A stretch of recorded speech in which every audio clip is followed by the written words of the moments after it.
설교 준비를 하면서 제 마음 가운데 여운이 남는 그런 글 하나를 보게 되었습니다. 오늘 이 시간 말씀을 우리가 시작하면서 여러분들과 함께 나누고 싶은 그런 글입니다. 글의 제목은 그걸 아낍니다 라고 하는 제목의 글이에요. 인사를 할 때 허리를 조금 더 숙이면 보다 더 정중해집니다. 그러나 그걸 아낍니다. 말 한마디라도 조금 더 친절하게 하면 듣는 사람은 기분이 좋을 텐데, 그러나 그걸 아낍니다. 도움을 준 사람에게 감사합니다 하면 참 좋을 텐데, 그걸 아낍니다. 실례를 했으면 죄송합니다 하면 좋을 텐데, 그걸 아낍니다. 오해를 했으면 겸손하지 못한 제 잘못입니다 하면 좋을 텐데, 그것을 아낍니다. 좋아하고 사랑하면 당신을 좋아합니다, 당신을 사랑합니다 하면 좋을 텐데, 그걸 아낍니다. 칭찬의 말도 아끼고 격려의 말도 아끼고 사랑의 말은 더 아낍니다. 주어서 손해볼 것도 아까울 것도 없는데 이 모든 것을 우리는 오늘도 열심히 아끼고 있습니다. 이렇게 손해볼 것도 아까울 것도 없는데 이제는 아낄 것 없이 마음껏 표현하고 주고 사는 삶이면 얼마나 좋겠습니까? 진실은 나의 입술로, 관심은 나의 눈으로, 봉사는 나의 손으로, 정직은 나의 얼굴로, 친절은 나의 목소리로, 사랑은 나의 가슴으로. 아끼지 말고 살아있을 때 마음껏 사용합시다. 아낀다고 해서 남는 것 아무것도 없습니다. 여러분 어떻습니까? 짧은 글이지만 많은 생각을 하는 그런 글이었고, 이 글을 통해서 저 자신을 한번 비추어 보는 그런 시간이 되기도 하였습니다. 삶을 살아가면서 또 우리가 가정생활을 하면서 아껴야 될 것이 있어요. 아낄 때 윤택해질 수도 있습니다. 그러나 반면에 우리가 아끼지 말고 마음껏 주고 써야 될 때가 있습니다. 사랑하는 성도 여러분, 여러분들은 가정생활을 하면서 어떻게 생활하고 있습니까? 많이 아끼는 편입니까? 아니면 주는 사람입니까? 행복한 가정을 위하여서 우리가 아끼지 말고 마음껏 주어야 될 그런 일들은 무엇인지 오늘 하나님의 말씀을 통하여서 우리의 삶을 또 우리의 가정을 한번 되돌아보는 그런 시간이기를 주님의 이름으로 축원합니다. 다윗이 도망자의 생활을 하고 있었어요. 사울을 피하여서 어쩔 수 없이 그는 광야에 머물 수밖에 없었습니다. 바란 광야에 있었다라고 해요. 그러나 다윗 혼자만 있었던 것이 아니고 그를 따르고 있는 많은 사람들이 있게 되었습니다. 무려 400여 명이나 되는 사람 이상으로 다윗을 그렇게 따르고 있었습니다. 그렇게 광야에서 생활하다 보니까 여러 가지 많은 부족한 부분이 있겠죠. 먹을 거, 입을 거, 또 여러 가지 생활에 필요한 그런 일들이 많이 있었을 것입니다. 그러나 다윗이 처하고 있었던 상황은 왕궁도 아니었고 광야였습니다. 먹을 것 하나, 오늘 하루 먹는 것, 이것이 참 쉽지 않은 그런 일이었고, 다윗이 리더가 되어서 이 많은 사람들을, 다윗만 보고 쫓아오고 있는 사람들을 먹이고 입히는 것조차 참으로 힘겨운 그런 하루하루였겠죠. 그렇게 생활을 하다 보니까 식량과 여러 가지 물자가 떨어졌습니다. 그래서 오늘 말씀해 보니까 나발이라고 하는 사람이 있는데 이 사람에게 도움을 요청하게 되었습니다. 나발은 정말 아주 명문가의 그런 가문인 것 같아요. 갈렙의 후손이라고 성경은 적고 있습니다. 많은 복을 받은 사람이기도 합니다. 성경에 보니까 그가 가진 재산이 어마어마한 것을 보게 됩니다. 그런데 인정머리는, 자비는 눈곱만큼도 없어요. 그뿐이 아닙니다. 앞을 내다보는 지혜도 없었고, 더욱더 안타까운 것은 사람의 마음을 헤아리는 그런 마음이 그에게는 조금도 없었어요. 정말 안타까운 사람입니다. 다윗의 부하들이 나발의 양떼를 지키고 보호하여 주었습니다. 오늘은 양을 양을 잡아서 그 털을 깎는 날입니다. 유대인들에게 1년에 가장 기쁜 날이 있다라고 하면 바로 우리나라에서 농사를 지어서 농부가 추수를 하는 날과 같이 바로 이 양털을 깎는 날이 그런 날이래요. 얼마나 기쁜 날인지 모릅니다. 그래서 1년에 한 번 잔치를 벌이고 기뻐하는 그날에 많은 사람들에게 음식을 나누고 참 기쁨과 또 수확의 기쁨을 거두는 날이 바로 이 양털을 깎는 날이죠. 이때 다윗이 나발에게 요청을 하게 됩니다. 그도 그럴 것이 다윗이 1년 동안 도적들에게 또 여러 가지 위험으로부터 이 나발의 가문을 지켜주게 되었습니다. 그래서 나발은 1년 동안 농사를 잘 지을 수 있었죠. 양의 농사를 잘 지을 수 있었습니다.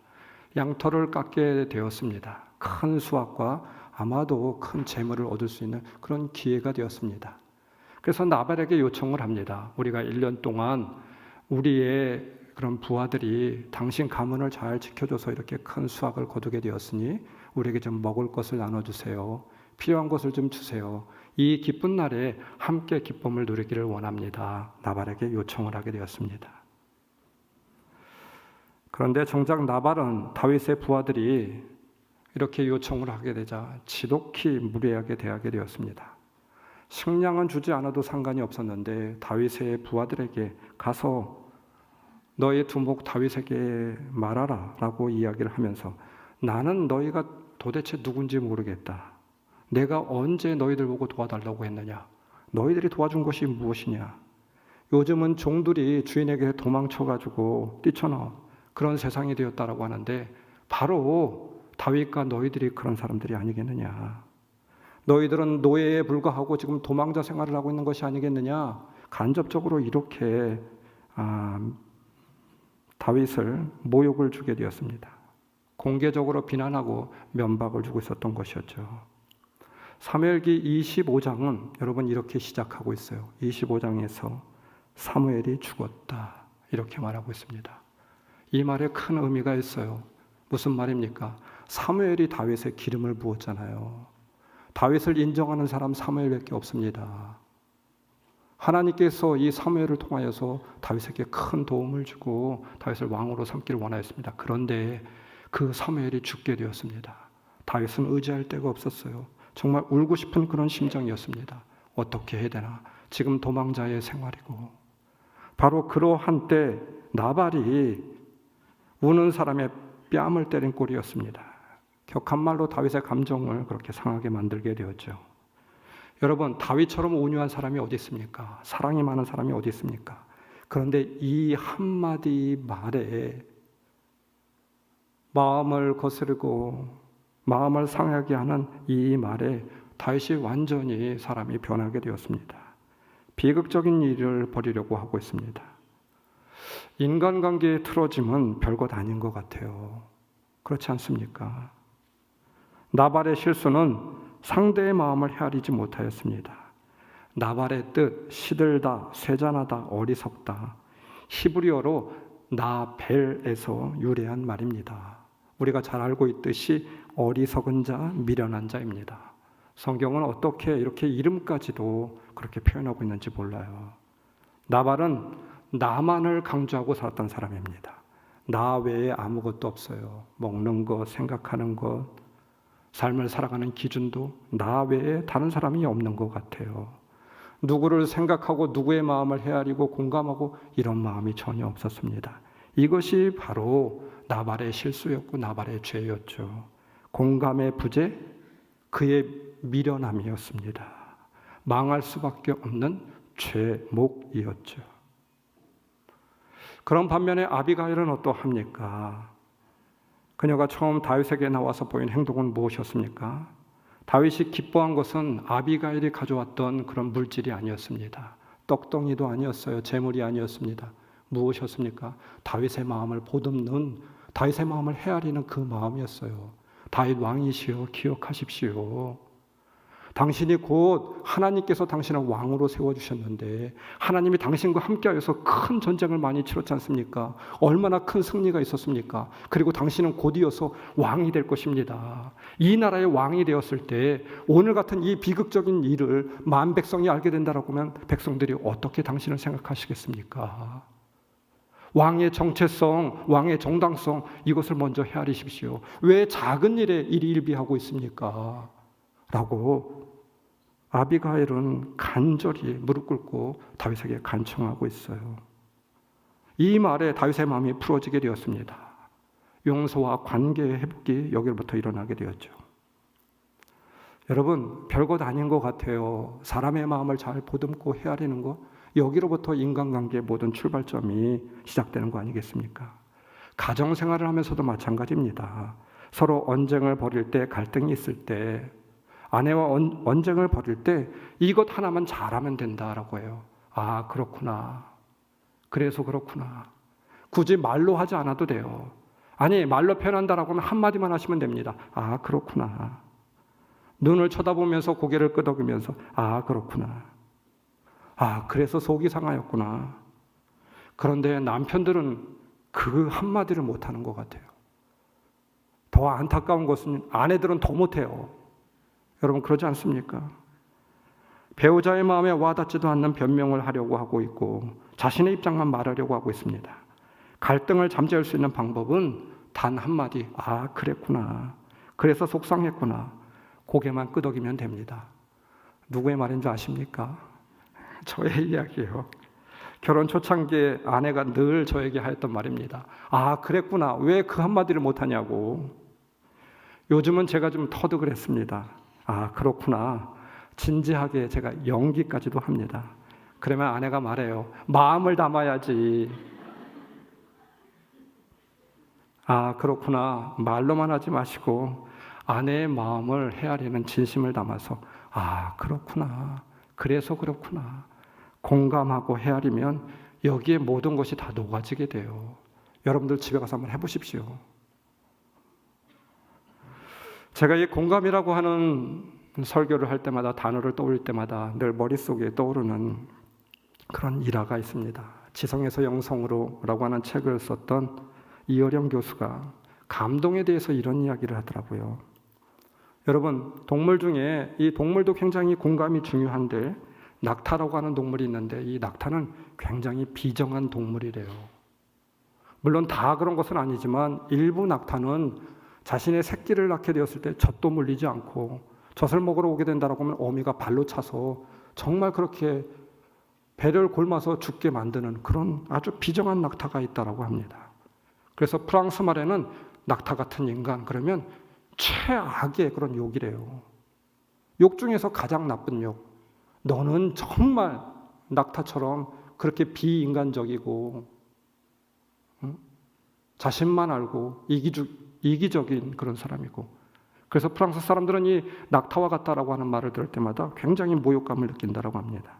왜 그렇습니까? 이 낙타가 불모의 땅, 열이 내리쬐는 그 열사의 땅에서 사막의 환경에서 살다 보게 되니까 이렇게 비정한 낙타들이 생길 수 있다라고 하는 것이죠.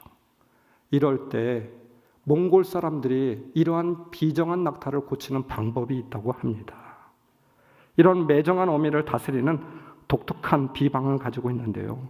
그것은 놀랍게도 이 몽골의 현악기는 마두금이라고 하는 악기를 가지고 와서 이 낙타를 끌어다가 앞에 놓고 그 악기를 아주 가장 잘 연주하는 악사에게 이 악기를 연주하게 만들고 있습니다. 연주를 들려줘요. 그리고 그 동네에서 아주 인자한 그리고 연장자인 그런 할머니를 모셔다가 자식도 많이 낳고 손자들도 많은 그런 식구가 많은 이런 할머니를 모셔다가 노래를 부르게 한다고 합니다. 아이들이 좋아하는 자장가, 그 나라의 동요, 구슬픈 마음이 담겨져 있는 그와 같은 사랑의 노래를 이 낙타 앞에서 불러주게 됩니다. 그러면 마두군과 할머니의 노래를 듣고 한참 동안 듣고 있던 낙타가 그만 눈에서 눈물을 뚝뚝 흘린다라고 해요. 사람처럼. 그리고 더 놀라운 것은 그렇게 눈물을 흘린 낙타는 완전히 급변하게 된다라고 하는 것이죠. 신비하게도 모성애를 되찾아서 제 새끼에게 어제는 그러지 않았는데 젖을 물리고 잘 돌보는 그런 착한 낙타가 된다라고 하는 것이죠. 감동이라고 하는 단어가 있습니다. 느낄 감, 움직일 동. 글자 그대로 사람도 동물도 느껴야 움직인다라고 하는 것이죠. 느껴지면 움직이게 되는 것입니다. 어떻게 상대방의 느낌을 받을 수가, 우리가 얻을 수가 있을까요? 사랑하는 마음이, 헤아리는 마음이, 위로해주는 마음이, 그 공감이 상대방에게 전달되게 될 때 그때 사랑은 느껴지게 되고 그때 움직이게 되고 그때 변화와 치유가 일어나게 되는 것이죠. 감동의 출발점은 바로 공감에서 시작합니다. 사람의 마음을 헤아리는, 사랑하는 사람의 마음을 헤아리는 그곳으로부터 바로 출발하게 되는 것이죠. 여러분, 공감이 이렇게 중요합니다. 우리 인간관계의 기본이죠. 사람과 사람 간의 소통의 가장 기본이 됩니다. 우리 공동체에 공감이 필요하지 않아요? 여러분의 가정에는 어떠합니까? 여러분의 결혼 생활, 여러분과 자녀들과의 바로 이 공감은 어떠합니까? 예수님께서는 공감의 전문가였습니다. 예수님의 사역의 표현을 한마디로 압축해서 이야기한다라고 하면 이렇게도 표현할 수 있어요. 예수님은 공감하였습니다. 어렵고 힘든 사람들, 소외단자들, 죄인들, 그들에게 가서 그들의 언어와 그들의 마음과 그들의 표현을 담아서 그들을 어루만지고 공감해 주지 않았어요? 갈릴리 호숫가에서 3번이나 예수님을 부인하고 배반한 베드로가 내려오게 되었을 때 그 유명한 말씀을 하십니다. 요한의 아들 시몬아, 네가 나를 사랑하느냐? 요한의 아들 시몬아, 네가 나를 사랑하느냐? 3번 부인하였던 그 베드로에게 우리 다시 시작하자. 네가 나를 사랑하고 있지 않느냐? 그 공감의 한마디 말에 베드로는 눈물을 흘리고 다시 일어설 수 있었잖아요. 예수님께서는 나사로의 가정에 가셔서 눈물을 흘리셨습니다. 비통히 여기시고 뭐 다른 곳 하신 것이 아니었습니다. 기적 가운데 가장 큰 기적, 바로 예수님의 공감의 기적이었죠. 여러분, 십자가는 공감이잖아요. 주님이 이 땅에 오셔서 십자가에 달려 죽으신 것, 사랑의 공감이죠. 공감의 사랑이죠. 우리 스스로가 어떻게 할 수 없음을 아시고 죄에서 구원받을 수 없음을 아시고 인간의 몸을 입고 오셨어요. 우리의 고통과 아픔을 가지시고 십자가에 죽으셨어요. 그로 인하여서 우리가 구원을 얻었잖아요. 하나님의 자녀가 되었잖아요. 우리의 죄를 공감하셨습니다. 그래서 십자가는 바로 우리와 하나님과 공감의 다리였죠. 우리 가정에 공감이 없습니다. 그래서 행복도 사라졌습니다. 남편이 아내가 울고 있는데 오히려 우리는 나발의 전철을 밟고 있는 것 같아요. 자신만을 헤아려 달라고 왜 더 주지 않느냐고, 아니면 상처난 곳을 더 휘집고 있습니다. 무관심으로 일관하고 있습니다. 그래서는 안 됩니다. 주님처럼 먼저 헤아려주고 마음을 보듬어주고 공감해주고, 공감해주지 못하면 관계는 늘 제자리일 수밖에 없어요. 어떠한 변화와 문제조차도 우리는 해결할 수 없습니다. 큰 상처와 아픔만 남는, 가장 사랑하는 사람들이 모여진 곳이 가장 아픈 공간이 될 수밖에 없는, 가장 소외받는 공간이 될 수밖에 없는 그런 공간이 되는 것이죠. 여러분의 가정은 어떠합니까?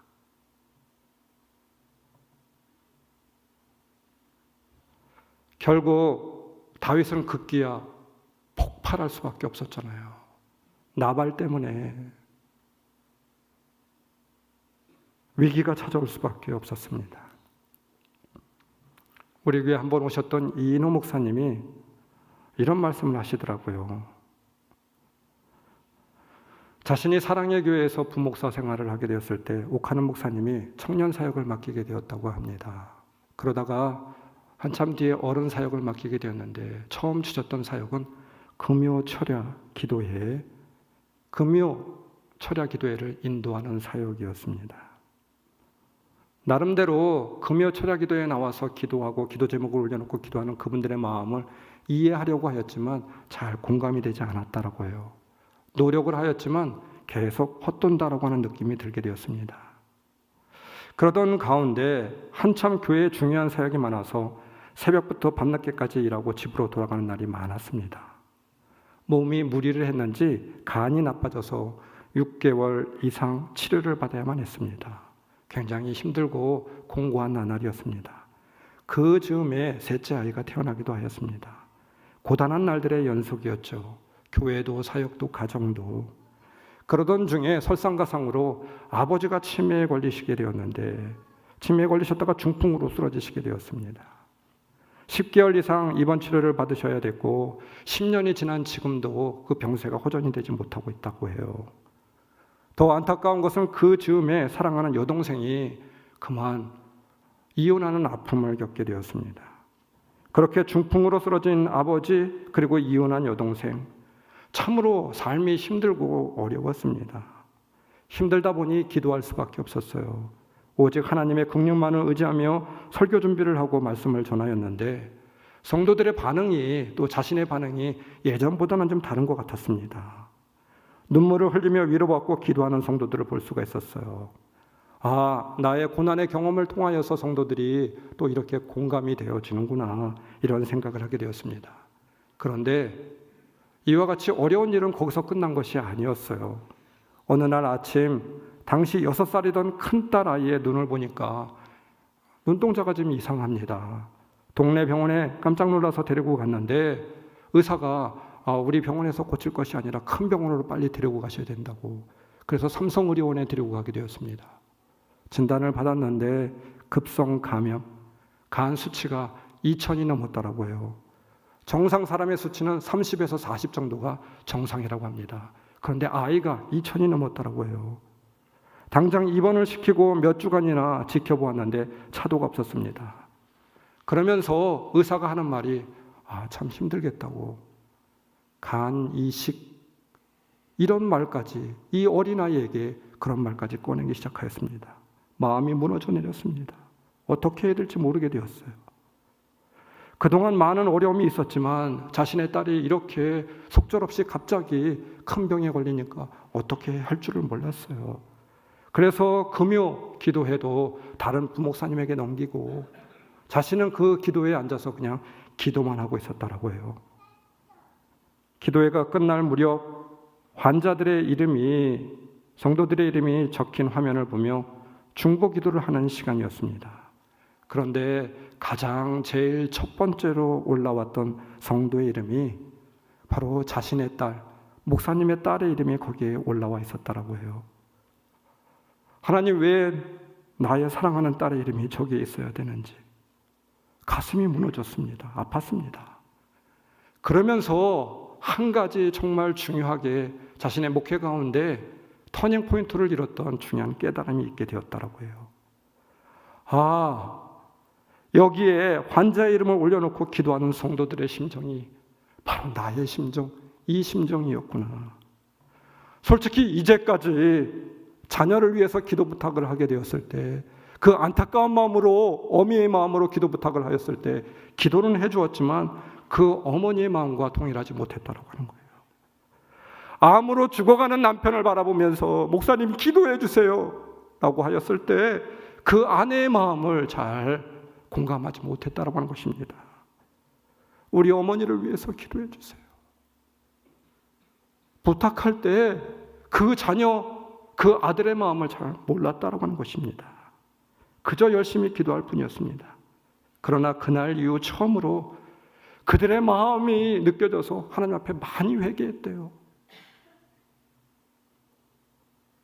성도들이 이렇게 아픈 마음으로 앉아 있었구나.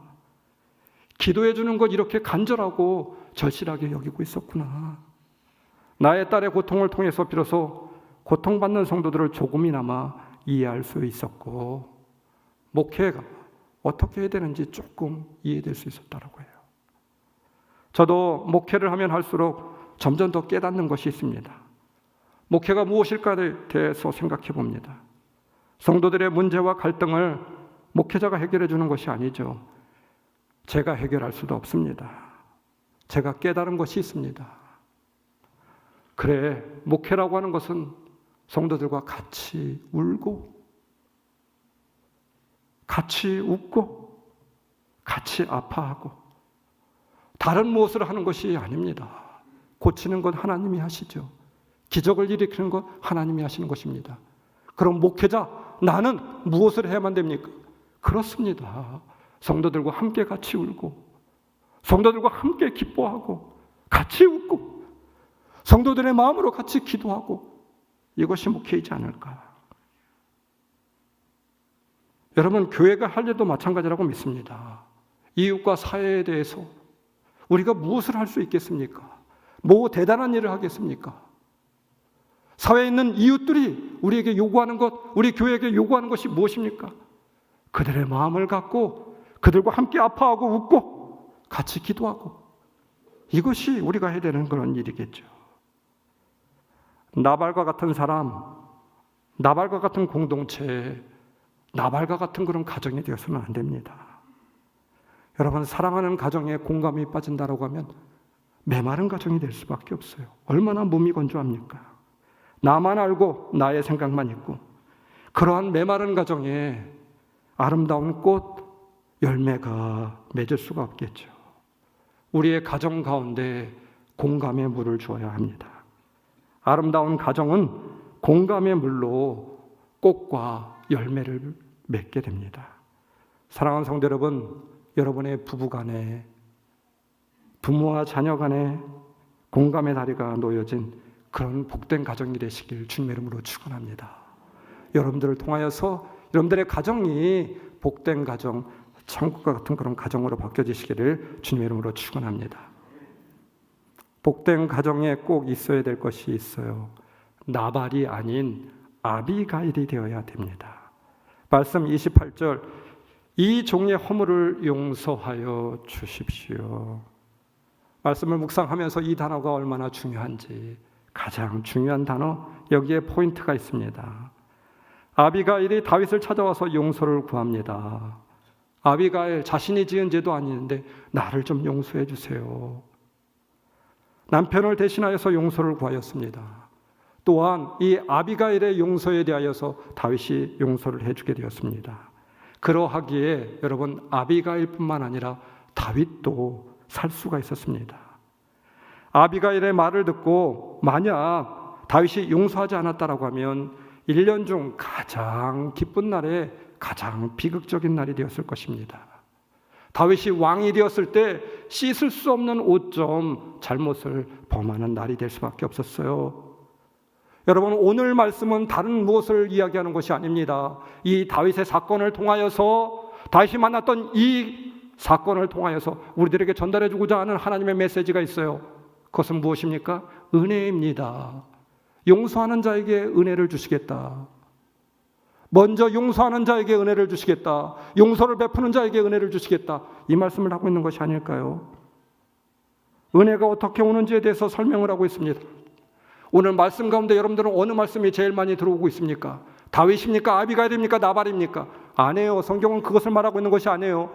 말씀 9절 9절마다 26절 여호와께서 살아계시고, 28절 여호와께서 다윗의 집을 든든히 세우시고, 29절 여호와께서 다윗의 원수를 던지시고, 30절 여호와께서 다윗을 이스라엘의 제사 지도자로 세우시고, 31절 여호와께서 다윗을 후대하시고, 여호와 하나님 주님께서 베푸신 은혜로 살아가고 있음을 말하고 있는 것이죠. 여러분, 우리는 나발과 같은 존재에 불과해요. 어리석고 죽을 수밖에 없습니다. 무가치한 존재입니다. 그런데 은혜가 임하게 됩니다. 이 은혜 헤세드, 바로 용서로부터 임하게 되었죠. 미가서 7장 19절, 주님 같으신 하나님이 또 어디에 있겠습니까? 주님께서는 죄악을 사유하시며 살아남은 주님의 백성의 죄를 용서하십니다. 주님께서는 옛적에 우리의 조상에게 맹세하신 대로 야곱에게 성실을 베푸시며 아브라함에게 인애를 더하여 주십니다. 인애, 히브리어로 헤세드라고 하는 말입니다. 이는 관계를 극대화시키는 자비로운 행위, 즉 관계를 맺는 상대가 연약하고 흠이 많을지라도 이해하고 용납하는 행위를 말하고 있어요. 그 뜻을 담고 있습니다. 즉 다시 말하면 무조건적인 용서, 여기로부터 출발하는 것이 헤세드를 말하고 있는 것이죠. 우리가 하나님께 도움이 되고 하나님의 은혜를 받을 만한 일을 하고 살았습니까? 아무것도 없어요. 왜 하나님은 다윗에게 은혜를 베풀었습니까? 그를 왕으로 삼았습니까? 하나님의 은혜예요. 왜 아비가일에게 용서를 주었습니까? 하나님의 은혜예요. 하나님께서 그렇게 하셨어요. 무가치한 나발에게 왜 용서가 임하게 되었습니까? 하나님의 은혜죠. 받을 수 없는 자에게 주어진 은총. 여러분, 나발은 누구를 말하고 있는 것입니까? 예수 그리스도를 이 세상에 보내심으로 용서가 무엇인지, 인애가 무엇인지 보여주었습니다. 그래서 하나님의 진노를 피하고 죄의 용서를 받았으며 우리는 하나님의 자녀가 되었고 영원히 천국 백성으로 살아가고 있는 것이죠. 그러므로 이 인의 헤세드, 하나님의 은혜를 받은 자, 우리 또한 용서하는 자가 되어야 된다 말하고 있는 것이죠. 우리는 매 주일마다 기도하고 있습니다. 우리가 우리에게 죄 지은 자를 용서해 준 것과 같이 우리의 죄를 용서하여 주시고, 용서가 있어야만 됩니다. 주님께서 말씀하십니다. 만일 너에게 7번씩 70번을 죄 지은 자가 있다 할지라도 너는 용서하라. 너희가 예배 드리기 전에 재물을 먼저 놔두고 사랑하는 이웃들과 가정으로 돌아가서 너희 가족들과 먼저 용서하고 화해하고 그리고 예배를 드려라 말씀하고 있는 것이죠. 철저히 우리는 우리 위주로 살아가고 있습니다. 용서에 대하여서 너무 인색하고 약한 것이 우리들의 모습이 아닐까 싶어요. 여러분, 믿는 자도 예외가 아닙니다. 내가 잘못한 것에 대하여서는 용서받기를 원하면서 다른 이가 나에게 한 조그만 일에 대해서는 우리는 참을 수가 없어요. 가족이라 할지라도, 같은 집에서 수십 년 동안 살고 있다 할지라도 용서가 잘 안 됩니다. 이것이 우리의 큰 약점입니다. 복음서에 나와 있는 1만 달란트 빚진 자와 별반 다를 것이 없는 것 같아요. 자신의 잘못을 쉽게 인정하려 들지 않고 누군가에게 사과받아야 할 때는 얼마나 까탈스럽게 구는지 모릅니다. 마치 자신은 한평생 단 한 번도 실수하지 않은 사람처럼 그렇게 우리는 삶을 살아가고 있는 것 같아요. 여러분, 우리 믿는 자들이 흔히 저지르기 쉬운 착각이 있어요. 무엇입니까? 그래도 우리는 용서를 잘해. 뭘 용서를 잘합니까? 실제 그렇습니까? 늘 마음의 원함과 분노를 가지고 있어요. 세상 사람들보다 어찌 보면 우리가 더 용서를 못하고 있는 것 같아요. 여전히 내가 옳다라고 하는 말을 듣고 싶어 하고 아직도 사과와 해명이 듣고 싶어 합니다. 그뿐만 아니라 우리는 그리스도인이기 때문에 잘 용서하고 있다라고 하는 그런 말까지 듣고 싶은 것이 우리들의 마음이 아닐까요? 여러분, 상담학자인 헨리 나우에는 그래서 우리 믿는 자들의 내면을 꼬집어서 말하고 있습니다. 이것이 바로 우리들의 마음이라고. 마치 어린아이가 내 것은 꼭 쥐고 주지 않으면서 내가 원하는 것은 다른 손으로 가지려고 하는 어린아이의 욕심 많은 모습이 바로 우리 믿는 자들의 모습이 아니겠느냐고, 이렇게 우리를 말하고 있어요. 여러분의 가정은 어떠합니까? 용서로 은혜를 여는 가정이 되시길 바랍니다. 혈관이 막혀 있으면 죽을 수밖에 없잖아요. 동맥경화가 일어나게 됩니다. 뇌출혈이 일어나기도 됩니다. 결국 혈관이 터지고 말게 되는 것이죠. 죽게 됩니다. 용서하게 되면 관계가 통하게 되죠. 사랑이 흐르고 마음이 흐르게 됩니다. 내가 용서하지 못하여서 우리는 관계를 닫고 살아가고 있는 것 같아요. 사랑하는 성도 여러분, 은혜의 통로를 여시기 바랍니다. 주님은 죄로 죽은 우리를 용서하셨어요. 우리 때문에 십자가에 달리기를 원하셨습니다. 그러므로 인하여서 하나님과의 관계를 열었습니다. 은혜의 통로를 열게 되었죠. 용서는 다른 누구를 위한 것이 아니라 라는 말이 있잖아요. 내가 사는 길입니다. 내가 용서할 때 내가 영혼의 감옥에서 놓여지게 되는 것이죠. 용서하지 못하는 마음을 품고 살면서 그렇게 살아가게 된다라고 하면 나 자신이 얼마나 아픕니까? 나 자신의 삶이 얼마나 빈궁해집니까? 가족 간에, 사랑하는 부부 간에 조건이 있건 없건 무슨 일이 있건 없건 여러분들이 용서할 수 있는 자들이 되시기를 주님의 이름으로 축원합니다. 여러분, 오늘 이 시간에도 우리 교회 성도들은 그런 분들이 없겠지만 가정 안에도 담을 쌓고 있는 분들이 있잖아요.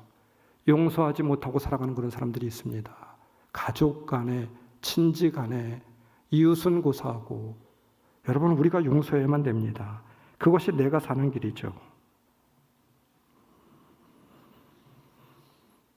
용서를 통하여서 은혜의 통로를 열 수 있는 여러분들 되시길 주님의 이름으로 축원합니다.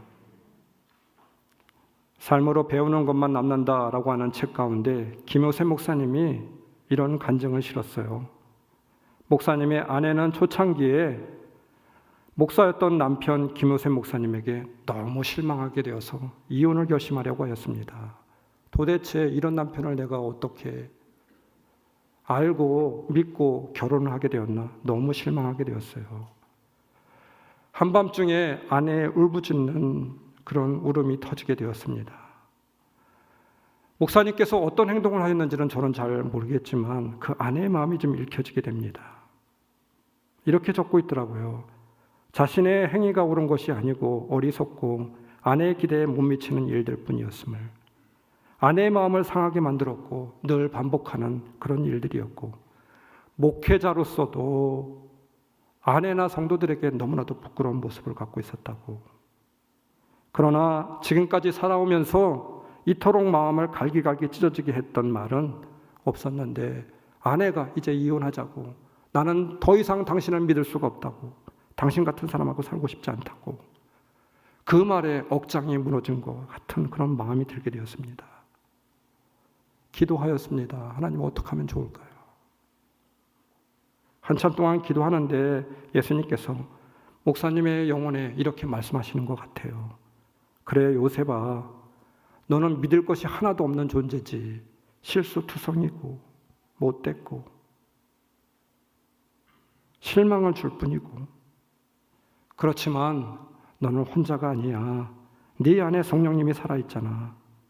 그 음성을 듣고 나서 목사님은 눈물을 흘리며 울고 있는 아내에게 조심스럽게 말을 하게 되었습니다.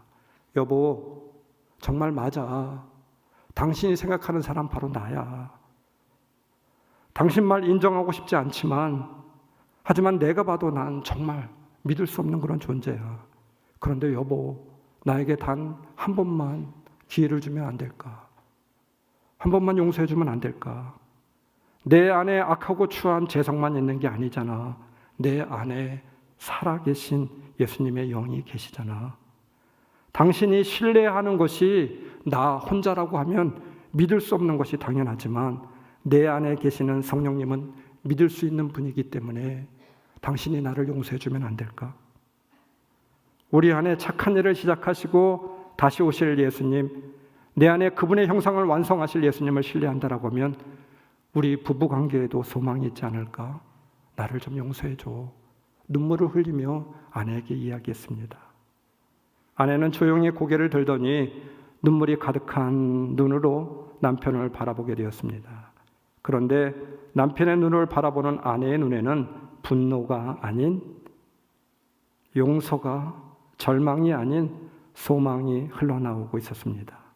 우리 부부관계는, 내 목회는 바로 그 순간이 회복의 터닝 포인트였다, 이렇게 고백하고 있어요. 그렇습니다. 사랑하는 성도 여러분, 우리는 예수 믿는 자로서, 용서받은 자로서 먼저 용서하고 기회를 주는 것이죠. 이것이 은혜입니다.